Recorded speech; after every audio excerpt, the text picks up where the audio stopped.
things that I have found out about the Kenneka Jenkins case.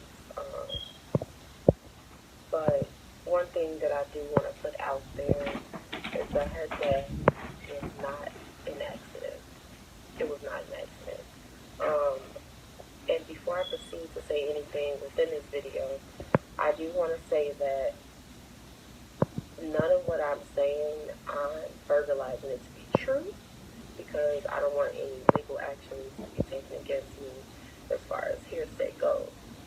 Now, a lot of people have it that Kenneka Jenkins witnessed a death that took place based upon her brother killing someone. Now, it is true that Kenneka did witness someone getting killed. And it was actually a young lady from Chicago. Bear with me because I'm very nervous about these things I'm about to say. The person that she witnessed get killed, I'll say Keisha Holmes.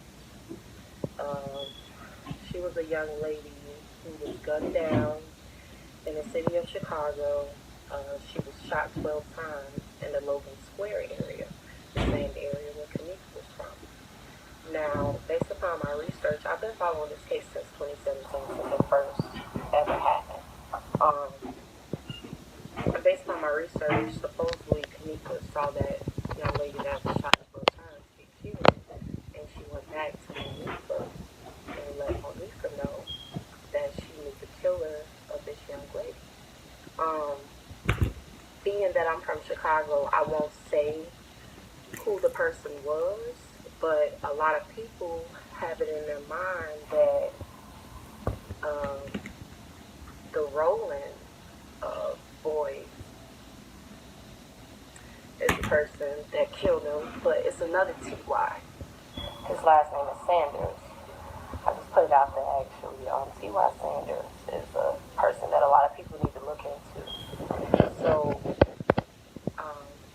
a lot of people have it in their head as far as like, why did Kenneka switch her plans around as far as not going to the movie theater? Monifa, of course, convinced her to come to the hotel. And a lot of people are aware that T.Y. Rowland was actually present at the movie theater that night. The reason why he was present at the movie theater that night is because they were going to get Kenneka there. But it was too much of a public area for them to actually carry out the plan there. So it was a switch of plans. The switch of plans was to get her to come to the hotel, which she did go to the hotel. And I don't necessarily know what happened in the hotel, but had Irene not went live that night, Kenneka's death would have been swept under the rug. So Irene automatically, she's not even a person of interest because her party was used as a scapegoat for this whole plan to be carried out.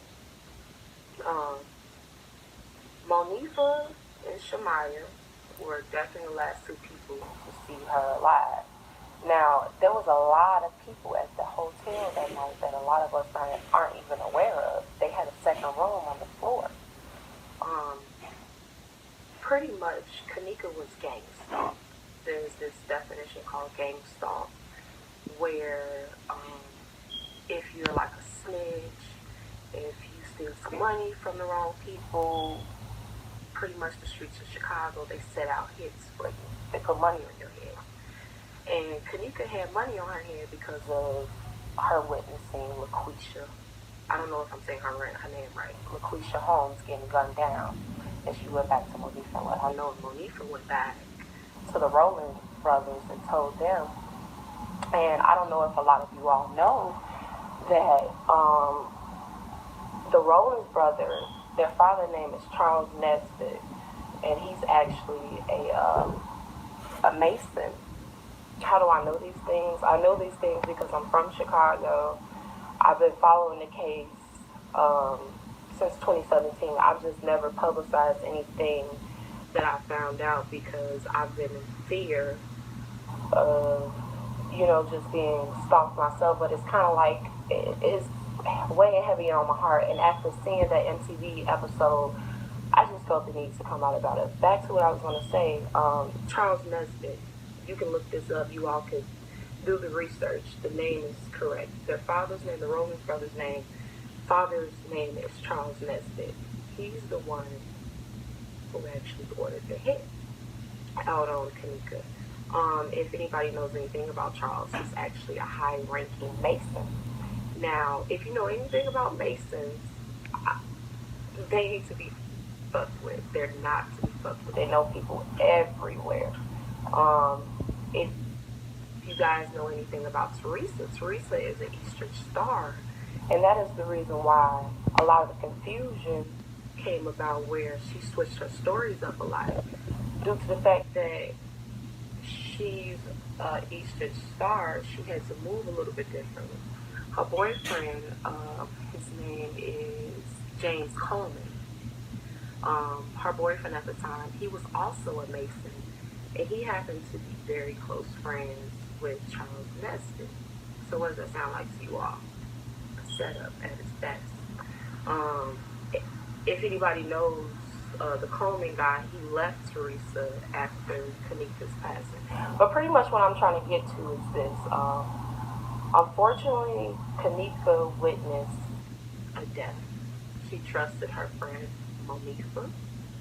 She went back to Monifa, let her know about this death that she witnessed, and the hit was ordered to be out on her head. Now, as far as the hotel's involvement, the hotel was definitely involved. If anybody knows of the name Frank Markel, any of the names that I'm dropping on you all could look these names up, YouTube it. The information is out there for you all. Frank Markel is the guy who was in the kitchen when the mother came down to view the body. He's the coroner. He was not a coroner. If anybody knows anything about Frank Markel is actually a worker for a organ harvesting facility that has some associations with the Rosemont place. So, pretty much, how did Frank Markel get in the picture? Okay, so going back to the Rowland's father, what is his name? Charles Nesbitt. Charles Nesbitt worked on a lot of construction projects for the Rosemont area, and I believe he actually helped with some construction projects with the Crown Plaza Hotel. So he's automatically tied in with the people there. The footage that was released